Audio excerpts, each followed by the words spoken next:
My mother-in-law took my passport and set it on fire. The passport burned fast and eventually turned into ashes. Now, you can't go on vacation to St. Bart's Island. What? Why? You are a stranger, so you'll be staying here. Too bad. I guess they had planned this all along. My mother-in-law and husband are grinning at me. I was absolutely mortified at the despicable way they were doing it. Well, I knew they were planning something stupid. I had thought about it just in case, but I have never imagined that they would be so sneaky. They looked at me with triumph, gave me a sickening giggle. Then I told them the truth. My name is Tyra, 29 years old. I studied linguistics at university. After graduating, I had been expanding my knowledge of the world's languages and cultures and sharing it with the world. The organization I belong to sends me abroad to do various activities. Once I'm sent abroad, I don't come back for a few months. When I first started this job, I honestly thought that marriage was out of the question for me. But when I returned to my home country at the age of 26, I met Corey, who later became my husband. I would only see him for a few months at a time, as my job required me to travel back and forth from one place to another. Once I'm assigned, I wouldn't see him again for a few months. In the meantime, we continued to exchange phone calls and emails. 2 years passed in this way, and when I was 28 years old, we got married. A year after we got married, I still spent half of the year abroad, so my husband and I are still separated. I am grateful to him for choosing me to marry me. I am on my way home from the airport right now. Today is the first time I can see my husband in 5 months. I should be tired, but my steps back home are light. My walking speed gets faster. When I arrived, my husband wasn't home yet, so I started cleaning up the mess. I always tell him to keep the room clean, but it's quite messy here. Normally, this would be the cause of a fight, but today I can forgive him. After all, I'm going to see him for the first time in 5 months. I am in the middle of cooking when I hear the front door open and my husband comes out in the living room. I rush over to him. Corey, welcome home. Good to see you, hon. Oh, hey, Tyra. You're home. This is supposed to be today? What? Is that all you can say? We haven't seen each other for 5 months. All right. But we've been living like this for a long time, so I'm used to it. What? Can you at least say you missed me or something? Right. I'm tired. Anyway, is dinner ready? Yeah, just finished cooking it. Let's eat.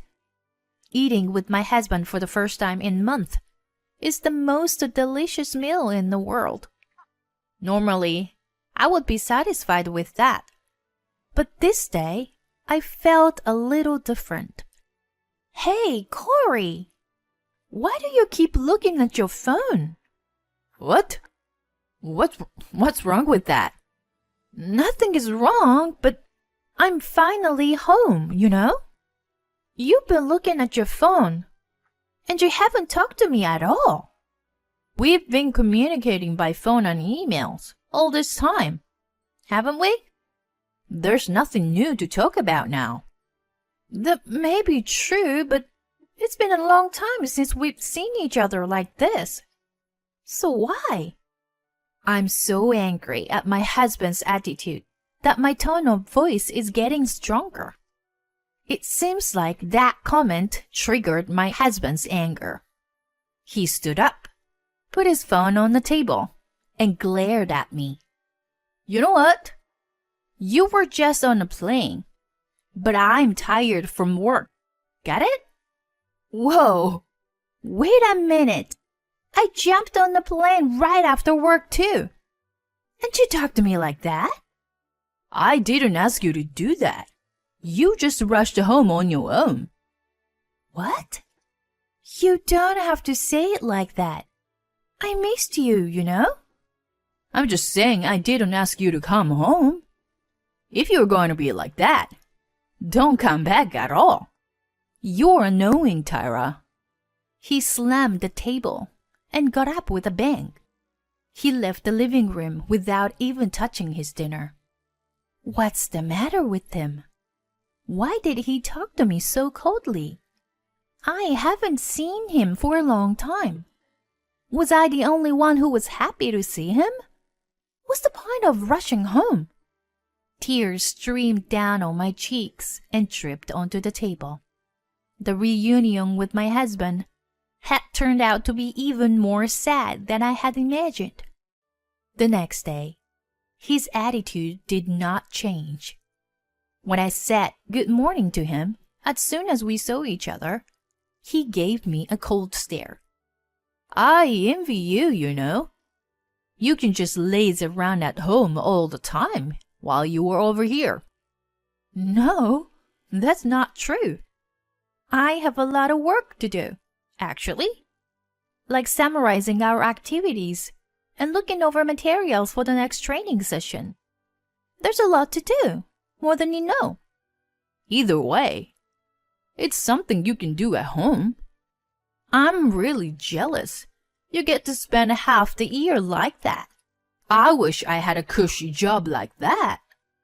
Hey, you don't have to put it like that.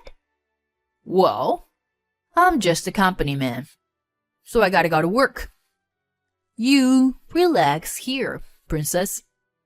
What the hell? Hey, Corey! Ignoring me, my husband left the house. We had a few fights before our marriage. My husband had never been this sarcastic to me. But this was the first time I was so confused by his words and actions. I wondered if my husband's words were holding me back. I was thinking myself if there was anything I could do to help the situation. While I was reading work-related materials, I decided to clean the house. As I was vacuuming the room and changing the beddings, my phone rang with an incoming call. I checked the screen, and there was my mother-in-law's name. With a bad feeling, I answered the call. Hello? Tyra here. Long time no see, Tyra. I heard you're back. I heard you came home yesterday. Yes. And I heard you said something bad to Corey. He was quite angry. I'm sorry, but it's nothing that would bother you, you know. Well, listen, I've been thinking, since you're here, why don't we go on a trip with the whole family? What?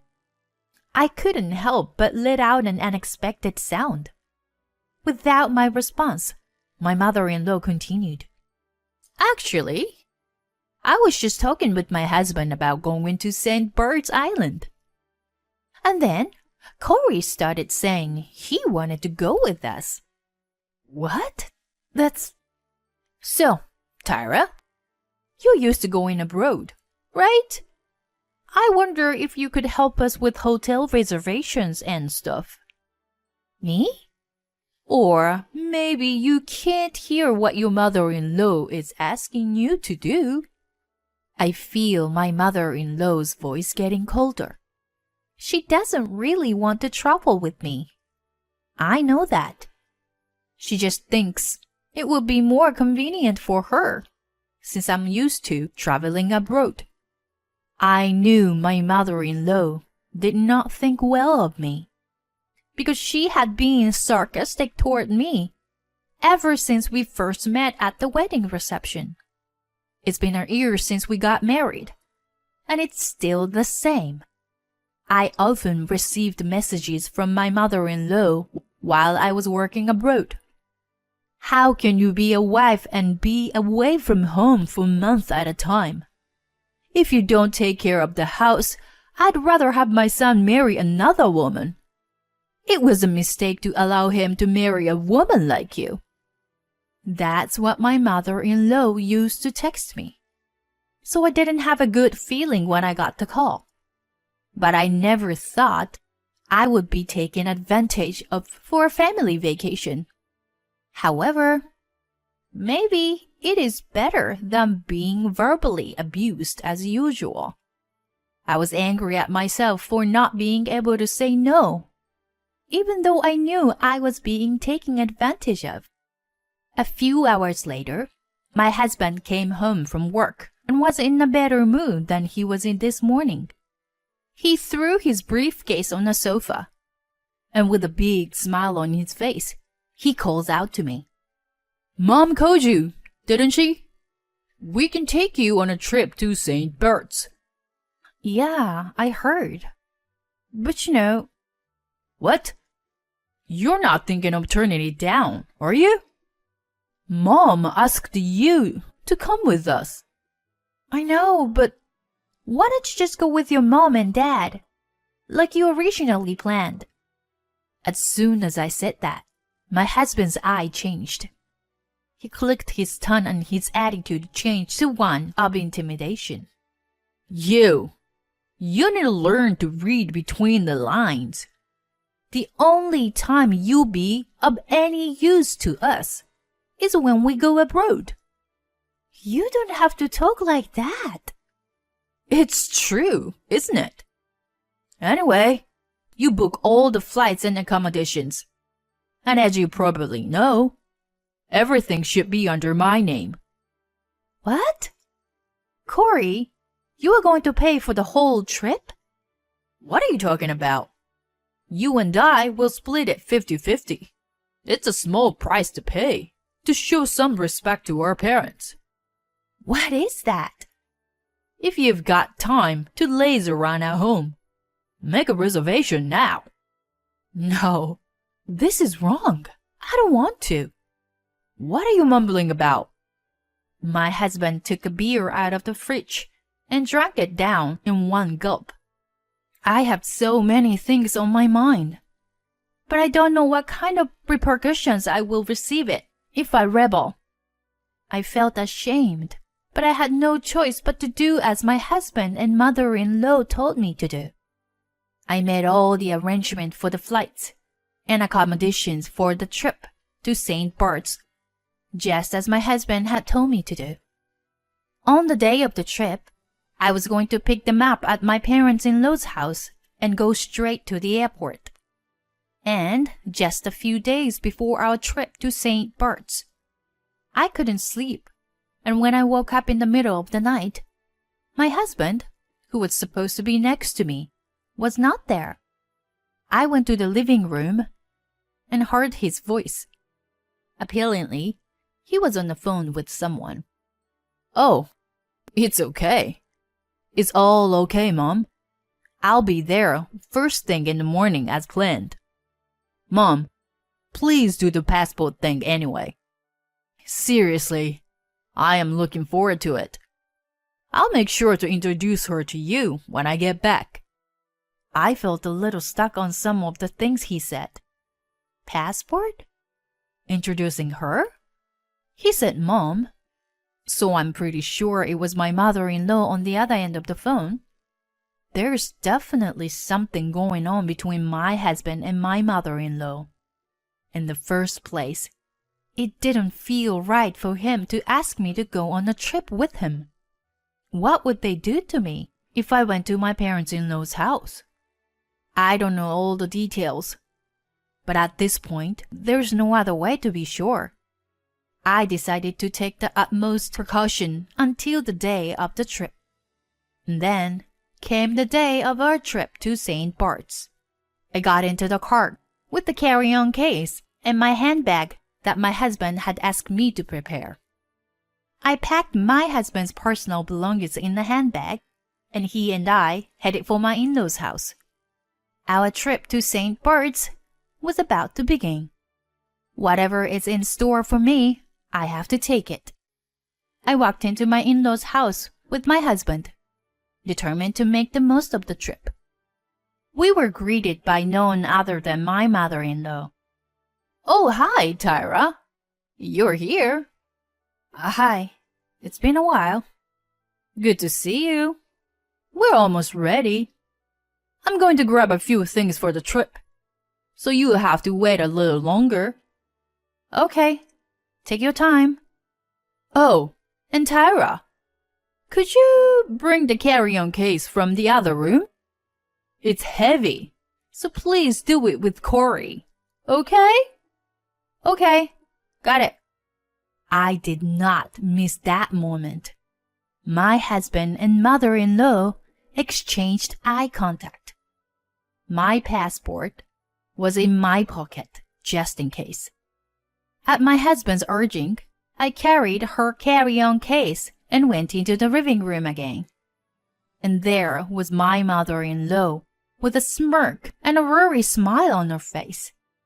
She seemed to have the passport in her hand. She's holding the passport and fluttered it, grinning. "Now, you can't go on a trip to St. Bert's." "What do you mean?" "I'm going to burn this passport right now." "What did you just say?" "I was only using you for the trip arrangements in the first place." "What the hell are you doing?" "You are a stranger, so you'll be staying here." "Too bad." My mother-in-law went to the kitchen and lit the passport on fire with a lighter.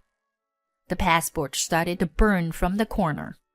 Eventually, it ended up with the black ashes in the sink. When my mother-in-law saw that the passport was completely burned, she said to me, "We did it!" And my husband jumped up and down with joy. "Yeah, Mom, we made it. Now, it's just the three of us on this trip. We'll be able to meet Corey's new girlfriend when we get back, right?" "Yeah, I've already arranged that. We don't need this useless woman anymore." "That's my son. You know when something is not working." He took his cell phone out of his pocket, showed me some pictures.